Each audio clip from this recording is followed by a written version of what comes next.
Have you ever wondered about the bones of a story? What did the outline look like before the characters hijacked it? Ophelia Kee always wondered the same things about her own stories. As a discovery writer, the chaotic pantser style, not even the author knew how the tales in the Draoithe Saga would go until they went. Backward analyzing one story while busy writing the next tale or two somehow never happened. Apparently, OK put things off long enough, and some fancy computer magic will provide us with those long-wished-for story overviews. We can finally X-ray the tales from the dream and see their skeletons. Shall we investigate the next story in the dream? All right, let's dive in. Today, we're stepping into the world of Draoithe. And if you're a fan of steamy, sprawling urban fantasy sagas, this one's for you.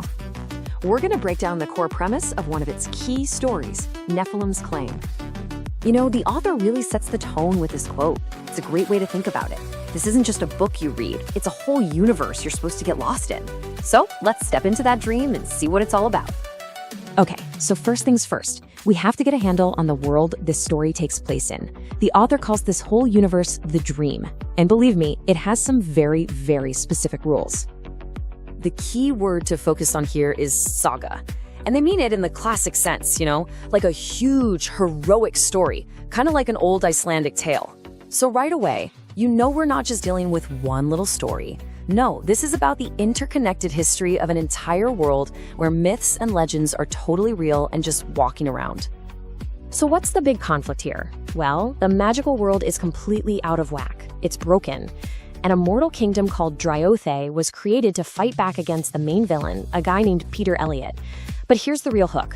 Balance isn't restored with some big epic war. Nope. It's restored one fated couple at a time.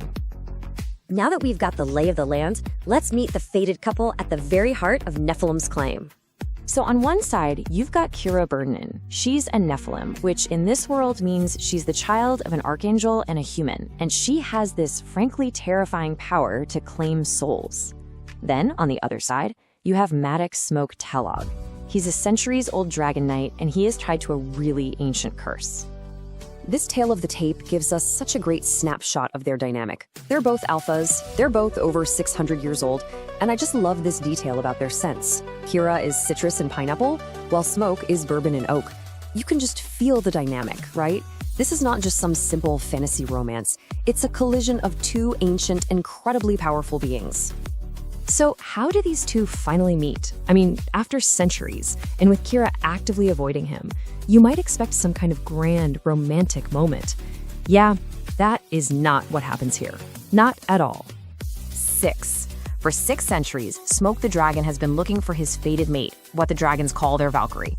Just try to imagine that, waiting 600 years for the one person who is meant for you.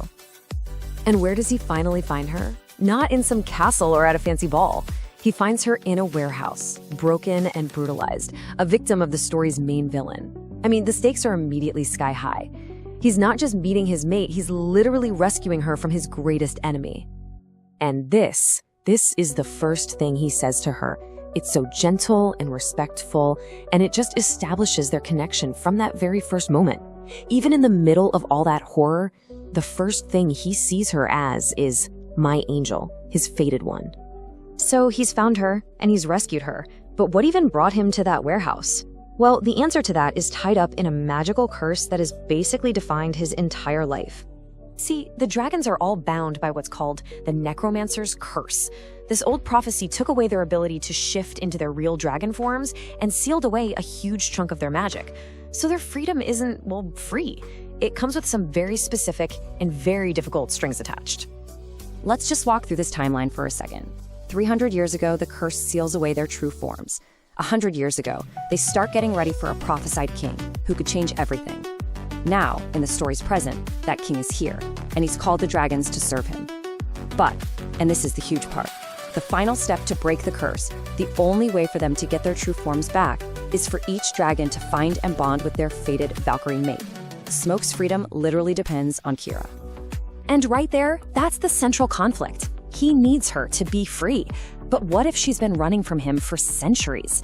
And what if her reason has nothing to do with him, but has everything to do with her own unique and really dangerous magic? This is what brings us to the title of the story. See, Kira isn't just a powerful being. She has this one specific magical ability that is both a gift and, well, a huge burden. It's how a Nephilim makes a claim.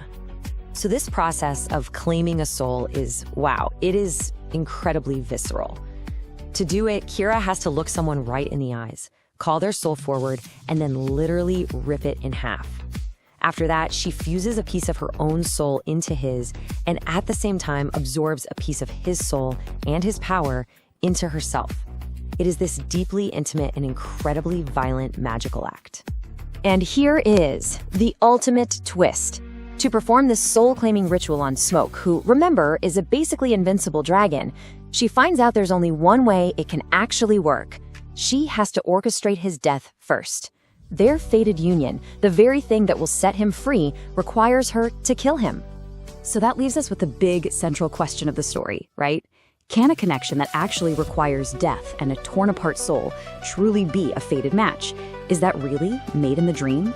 Or could a dragon's magic somehow be powerful enough to transform this violent act into the very key that unlocks their freedom and their happiness? It's a fascinating paradox, and that, right there, is the core of Nephilim's claim. I sincerely hope you enjoyed this view of a story skeleton, glimpsing the characters, setting, and plot structure along with the twists within the writing in this tale from the Draoithe Saga by Ophelia Kee. Don't forget to like and subscribe for more original stories and audio adventures. A special thank you to OK Music Writers for writing and for sharing the Enter the Dream soundtrack. It's more than a story, it's an experience. Welcome to the dream.